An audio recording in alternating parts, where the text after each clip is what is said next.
Hi guys, ako nga pala si Albert Domingo. I-share ko lang sa inyo ang aking bike to work dito sa Singapore. Bali, ang normal ride ko talaga sa bike from work ay nasa 5 kilometers lang. Pero minsan, pag may time pa at maaga akong umuwi at makakarating naman sa hapunan para sabay-sabay kumain ang pamilya, ginagawa kong 9 kilometers.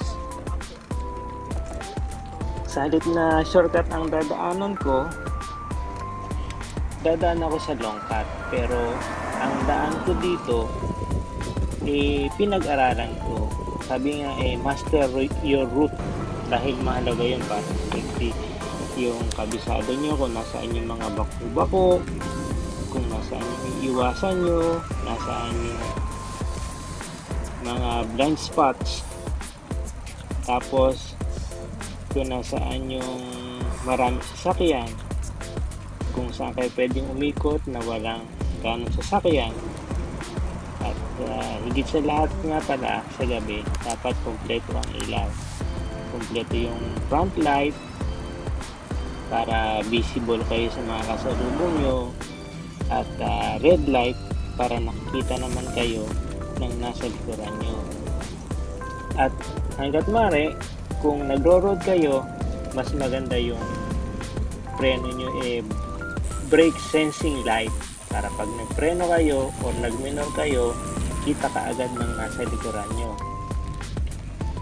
Dahil ang brake sensing light parang automatic, parang katulad ng mga nasa kotse. Pag sa daylight, akala mo walang ilaw o walang pula, pag nagpreno biglang gusto lang right, bike on the right. So sa gabi naman, pagka brake sensing light, yung kanyang red nagpo-flashing, at tapos pag nagpreno kayo, biglang magiging bright light, na which is understood lahat ng mga drivers yun, na nagpo-preno kayo or nagpreno kayo or nagmi-minor kayo.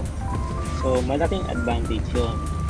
Marami naman nabibiling gano'n. Konting diferensya lang naman yun sa doon sa nagpo-plus lang ilaw. So mas maganda, brake sensing light na. Tapos yung rechargeable na USB para hindi kayo problemado sa baterya. At ang dapat, pag nagpa-bike to work, meron kayong mga spare na red light or backlight. Pero kung may phone naman kayo, kung nawala kayo ng ilaw sa harap, pwede nyo gamitin yung phone.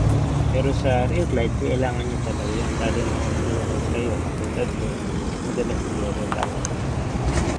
At kung nagbabike to work kayo, nagro-road kayo, malaking advantage yung meron kayong rear mirror para kita nyo lagi yung nasa likod. So makakadepensa kayo kung merong dumidikit sa inyo or hindi nagbibigay ng daan, at least naka-ready kayo. Pero pag maraming sasakyan at hindi nyo gamay ang daan, mag-pavement na lang kayo or sa footpath kung tawagin. Pero dito sa Singapore, ayan, maraming PCN kung tawagin, park connector, mga bike lane yan na nasa tabi talaga ng daan. So safe kayo dito. At pagka maraming sasakyan, sa ganito ako dumadaan. Pero dun sa lugar na konti yung sasakyan, nagro-road ako, yung kabisado ko. Ito katulad dito, malapit na to sa lugar namin, kabisado ko to, konti lang din mga sasakyan dito. At isa pa, pag nasa road kayo, nasa kalsada, kailangan alam niyo yung rules ng kalsada, ng road, mga traffic rules para safe kayo. Ito, kabisado ko yung lugar namin dito, kaya pag dito malapit na sa amin, minsan pagka malog yung kalsada, nagro-road. Pag maraming sasakyan, sa pavement.